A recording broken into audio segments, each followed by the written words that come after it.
A little kind of overwhelmed, but I'm free. So that's the most important thing. In a standing room only news conference, a wrongly convicted man speaks about his next chapter. I wasn't going to give him another hour, another minute. I've been in prison almost 42 years for something I didn't do. Somebody's yelling fire over near the Pioneer Hotel. Engine 1, 2, 3, Pioneer Hotel. Fire reported. In 1970, a fire at the Pioneer Hotel in downtown Tucson took the lives of 28 people. It also took more than 41 years from the life of Lewis Taylor.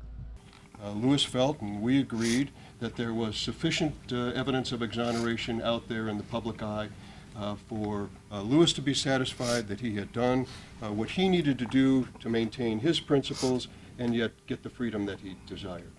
Taylor was 16 when he was arrested and spent those 4 decades behind bars after being wrongfully convicted of setting the fire.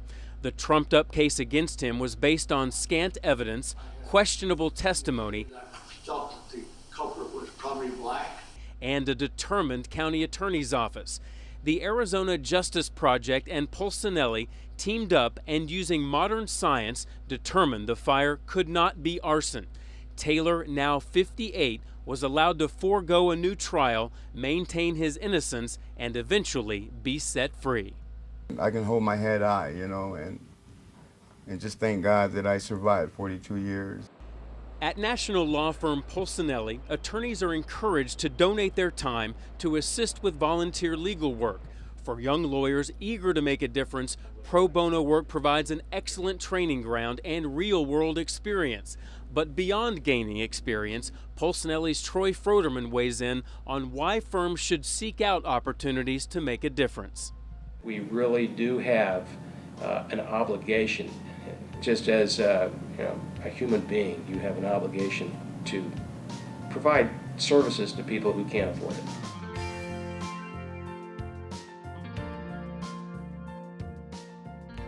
Washington, D.C. litigator Michael Raup worked for more than 16 years to spare a man's life.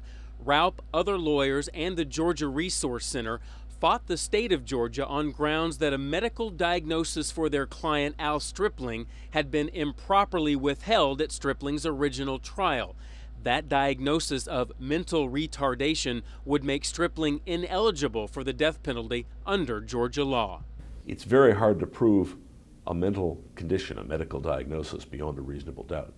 And if the state can find an expert who disagrees with the diagnosis, that by itself often creates a reasonable doubt. After years of court challenges, the state agreed to allow Stripling to serve a life sentence.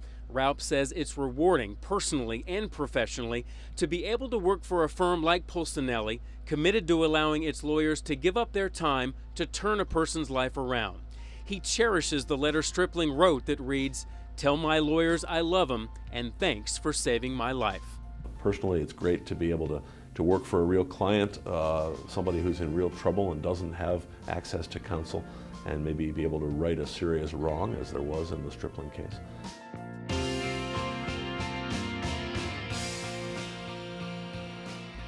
As Dennis Palmer strolls by this vibrant apartment complex now under construction, he's amazed at how far the project benefiting disabled veterans has come. Not too long ago, it was an eyesore full of trash that nobody wanted to touch. It was rat infested, walls were coming down, tires in the middle of the parking lot, and it was completely abandoned. Out-of-state owners left Kansas City high and dry, neighbors were outraged, and there was no solution in sight. Then Legal Aid of Western Missouri and Pulcinelli lawyers teamed up and formed a unique legal strategy to force the out-of-town owners to sell. We believe it was the first time that a statute in Missouri called the Abandoned Housing Act would be used to condemn and then get control of a multi-unit housing. Now, a developer is building an apartment complex for those who served our country near to Kansas City's Veterans Administration Hospital. The turnaround caught the attention of the Kansas City Metropolitan Bar Association, which honored the firm for its pro bono efforts.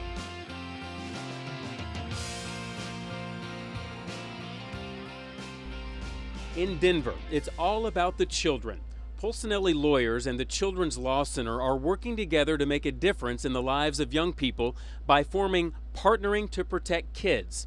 Beyond a monetary commitment, Polsinelli Lawyers are hands-on and using their legal experience and public policy acumen to make a tangible difference. So it's just been a really big, tremendous, a lot of people getting involved, a lot of different types of way to get involved, and it builds camaraderie and it builds a sense of community around the firm. One of the first major initiatives was developing legislation requiring in-depth investigations into every child's death in Colorado, which had not previously been done. Now signed into law by the governor, the Child Fatality Review will involve multiple agencies coordinating together in an attempt to answer questions about abuse and neglect and reinforce the value of children who are the future of Colorado. It is nice to do something to help somebody in need. Polsinelli Lawyers from coast to coast are changing the lives in the communities they serve, valuing a system based on justice for all.